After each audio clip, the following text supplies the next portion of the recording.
we're going to be bringing on Donald Lee was the first guest. He's the CEO and author of Dividends of Decency, and it's he and I are going to talk about the 4 actions to follow, 7 steps for developing a meaningful code of ethics, and then why diversity is the ingredient to success.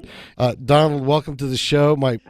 Michael, I'm delighted to be here and glad to hear I'm on your list. I was looking forward to it. I'm glad you're here. All right. You emerged from humble beginnings in northern Ontario mining town and became the leader in employee benefits consulting and communications. The list goes deeper than that. Bring out some color about your background and then what you're doing with the 4 actions that follow the pursuit of operation and ethical business. Well, let's do that briefly. Well, I came out of Sudbury, a mining town in northern Ontario. I started without a college degree, without any contacts. I grew up poor, and through a lot of conditions, hard work, and so on, made my way up through a series of the largest consulting companies in the world, and moved from Toronto to San Francisco in 1980.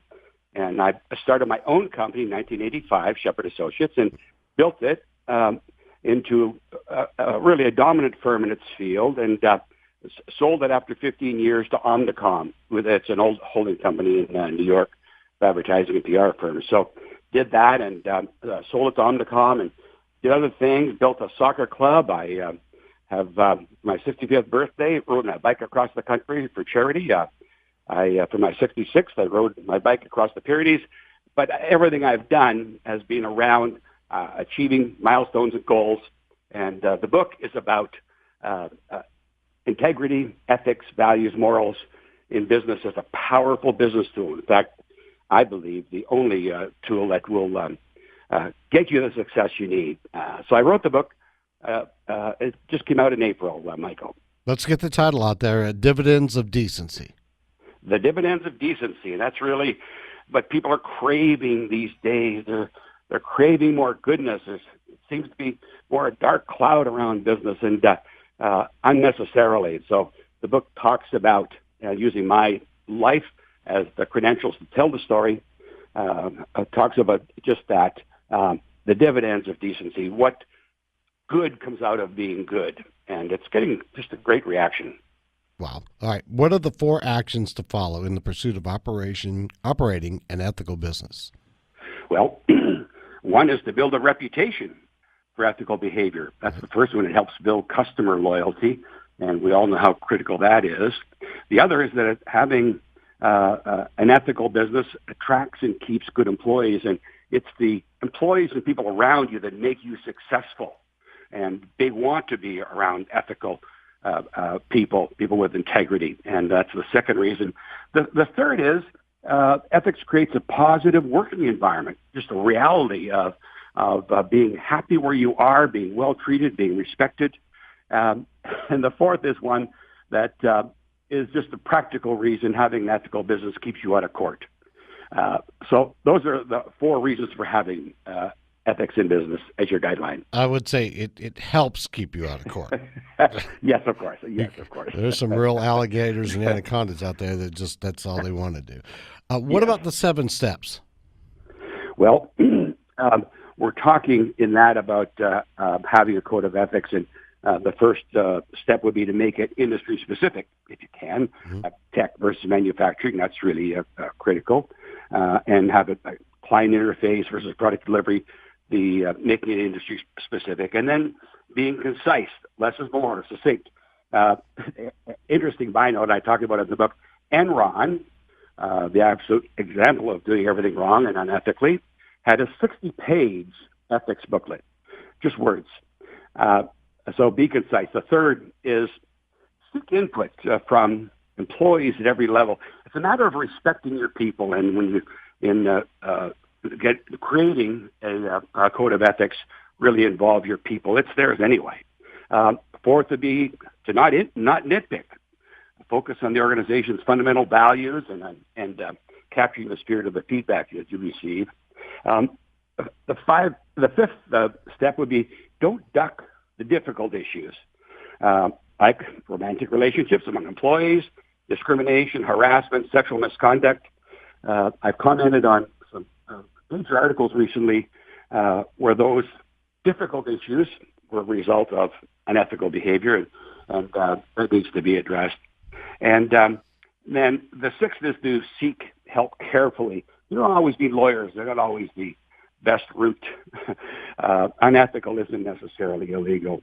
And then the last is to put someone in charge, someone who can be a compliance officer, who can monitor a code of ethics inside the organization and hold people accountable, particularly senior people. Those would be the 7 steps I'd offer, Michael. Yeah, each one of those I can see there's some little twists and turns that you've got to use to keep them in place. But we've got about three minutes or so left. We can pick up on any particular stories that you want to on the first 3 topics that we spoke about. But diversity, the key ingredient for success. I want to hear that. Yeah. Malcolm Forbes, who obviously a pretty successful businessman, talks about diversity as being the art of thinking differently together. And it's really celebrating and respecting diversity, that it's not something that you're doing for quota or whatever, but diversity is a key when you believe in it, when you respect and value all people, and that when you hire based on character, competence, and potential, that eliminates the issue of not having a diverse population. If you just hire for those reasons, character, competence, and potential. And then knowing that your employees matter the most, as do your customers, it means that you're respecting all people in the organization and not looking for the wrong things. Diversity is a powerful asset in an organization, but not one that's manufactured or a checklist. It's one that you believe in, something you believe in. Let me jump in there for a second. When you say not looking for the wrong things, give me a couple of examples. Yeah.